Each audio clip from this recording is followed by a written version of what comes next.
Welcome to Gaming News Abridged, your weekly gaming news show, but faster. Our top story tonight. It was a bit of a slow news week. I mean, no new consoles announced, no new games announced, and no new trade wars announced. Hold on, let me check my notes. All of those things happened. Yeah.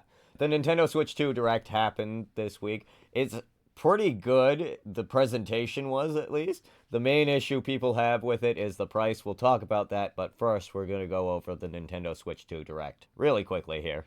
We start out with the trailer for Mario Kart World. It then goes through a little bit of an in-depth look and announces an April 17th Direct for Mario Kart World, where they'll go over it even more. Then we go over the game chat feature, which every other console has had for a while. We go over the game share feature, which is actually pretty awesome. It has a 7.9-inch screen versus the original Switch, which has a 6.2-inch screen. It's a 1080p versus 720p, and it's 120 Hz, which is really good to hear. It does support HDR. It is an LCD screen. There might be an OLED model later on down the line, but they didn't announce one.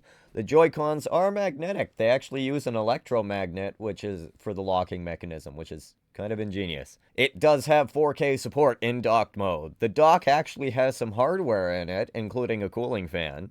There is backwards compatibility. There is a Nintendo Switch 2 Welcome Tour, which is a paid digital game for some reason. The Nintendo Switch 2 Pro controllers actually do have assignable buttons on the back, and they look pretty sweet. The release date is June 5th, 2025. They canceled the pre-orders, but the release date is still set in stone as far as we know. There are Switch 2 versions of games, and you have to pay for an upgrade code for them. That's annoying. A new 007 game was announced. Awesome. Hyrule Warriors Age of Imprisonment, that was announced. That was actually fairly obvious when you think about it. I can't believe I didn't see that coming. GameCube games will be on Nintendo Switch Online, but only for Switch 2 users, because Nintendo's not being greedy there. I'm gonna lose my co-host. Going it solo here. We had Kirby Air Riders, and then we also had an announcement for a 3D Donkey Kong game. Everyone thought it was going to be Mario Odyssey 2, but I am just as happy with the Donkey Kong game. Donkey Kong Bonanza looks awesome. The Switch 2 comes with a 256GB internal hard drive.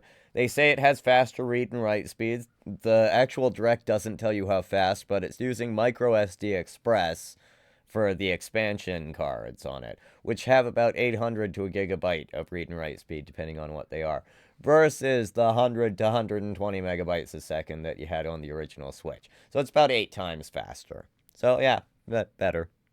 Now we talk about the price. It was $449 US or $629 Canadian where I am, which is ridiculous. They immediately pulled the pre-orders because they're going to adjust them for tariffs. It could be more expensive. Maybe they'll pull back the price because Nintendo did get a lot of backlash on the Treehouse streams the day after the Nintendo Switch streams. The live chat on YouTube was just nothing but drop the price. Some people were polite, others were not. The consensus was that the price needs to be lowered because they've increased the price on everything.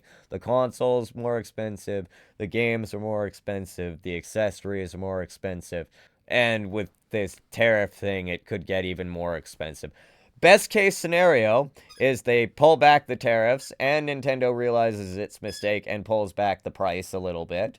And then, that is the best case scenario. Worst case scenario is they hold steady and the tariffs increase the price by 25 to 40% on everything, depending where you are. That would suck. And that was Gaming News Abridged. Thank you so much. Please like and subscribe. Leave comments down below. Share all your thoughts on the Nintendo Switch 2 Direct and the prices and all of that. And as always, tune in next week.